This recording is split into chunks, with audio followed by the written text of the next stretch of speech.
यह एक नियमित ड्राइव थी, एक लंबे दिन के बाद घर वापस आने की एक शांत शाम।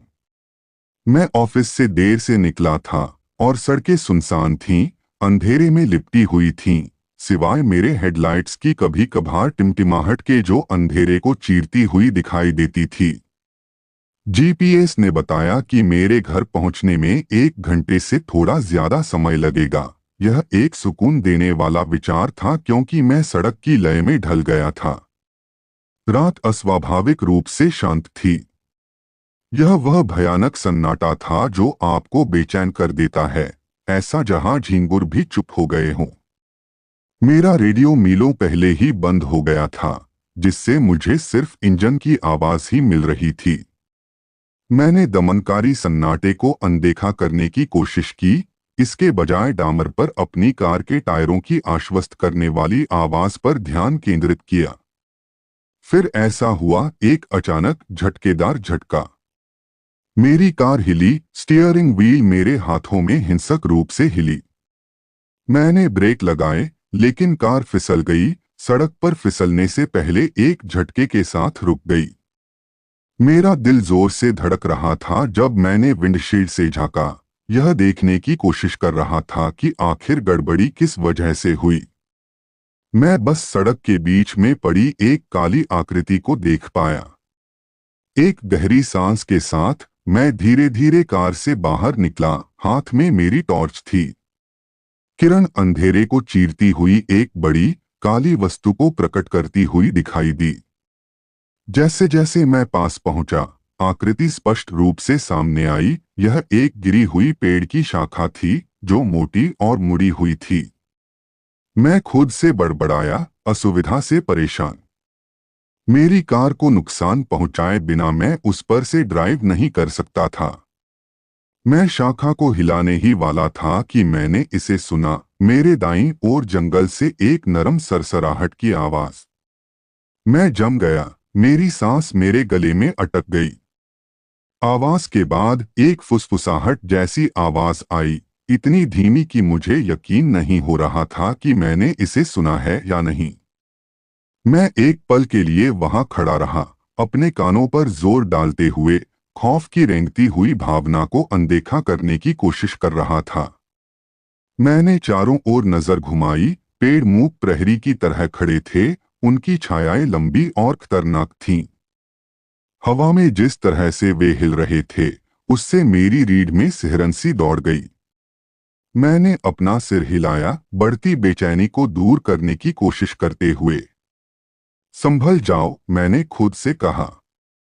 मैंने शाखा को हिलाया, उसे एक तरफ फेंक दिया और वापस कार में बैठ गया।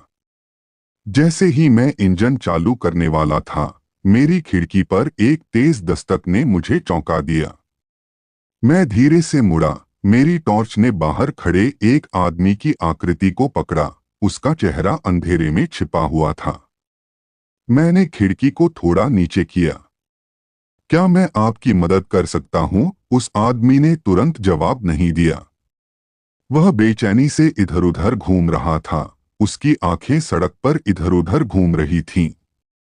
मैंने देखा कि क्या हुआ, उसने आखिरकार कहा, उसकी आवाज फुसफुसाहट से थोड़ी ऊपर थी। जंगल में कुछ है, मेरी त्वचा में चुभन हुई। क्या मतलब है कुछ? वह पेड़ों की ओर देखते हुए हिचकिचाया। मुझे नहीं पता।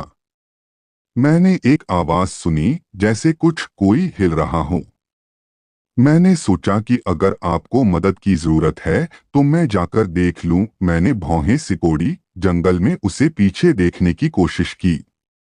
मैं ठीक हूं। मैंने शाखा को हिलाया और बस जाने ही वाला था, उस आदमी की निगाहें तीव्र, लगभग उन्मत्त थीं। नहीं, मत जाओ। तुम्हें वापस जाना चाहिए। अभी। इससे पहले कि मैं जवाब दे पाता, जंगल में एक जोरदार दरार गूंजी, उसके बाद एक कर्कश गुर्राहट। आदमी की आंखें भय से चौड़ी हो गईं। यह आ रहा है। तुम्हें जाना होगा। मेरे अंदर घबराहट भर गई। मैंने इंजन चालू किया, गियर बदलते समय मेरे हाथ कांप रहे थे। वह आदमी पीछे की ओर भागा, अंधेरे में गायब हो गया, जैसे ही मैं तेजी से भागा, मेरी हेडलाइट रात को चीरती हुई निकल गई। मैं तब तक नहीं रुका जब तक मैं सड़क से लगभग 15 मील दूर एक पेट्रोल स्टेशन पर नहीं पहुंच गया। जब मैंने गाड़ी पार्क की और कुछ गहरी सांसें लीं, तब भी मेरा दिल तेजी से धड़क रहा था। मैं उस आदमी के डरे हुए चेहरे और जंगल से आ रही भयावह गुर्राहट की छवि को नहीं मिटा सका। मैं शौचालय का उपयोग करने और कॉफी लेने के लिए अंदर गया। अटेंडेंट, एक दयालु चेहरे वाली एक वृद्ध महिला, ने मेरी अस्तव्यस्त स्थिति को देखा। ऐसा लग रहा है जैसे तुमने कोई भूत देखा है, उसने सहानुभूतिपूर्ण मुस्कान के साथ कहा। मैं हल्के से हंसा। बस एक कठिन ड्राइव। सड़क पर एक अजीब मुठभेड़ हुई। उसने सिर हिलाया, हालांकि उसकी अभिव्यक्ति हैरान थी। आप आज रात पहली बार नहीं हैं। यहाँ आसपास अजीबोगरीब चीजों के दिखने की रिपोर्टें मिली हैं। लोग कहते हैं कि जंगल में कुछ छिपा हुआ है, लेकिन ये सिर्फ कहानियां हैं, है न? मैंने एक अस्थिर सिर हिलाया और बात वहीं छोड़ दी। जैसे ही मैं अपनी कार की ओर वापस गया, मैंने स्टेशन के चारों ओर पेड़ों के अंधेरे विस्तार पर नजर डाली। एक पल के लिए मैं कसम खा सकता था कि मैंने जंगल के किनारे से एक छायादार आकृति को मुझे देखते हुए देखा। मैंने जल्दी से अपना सिर हिलाते हुए नजरें दूसरी ओर घुमा लीं।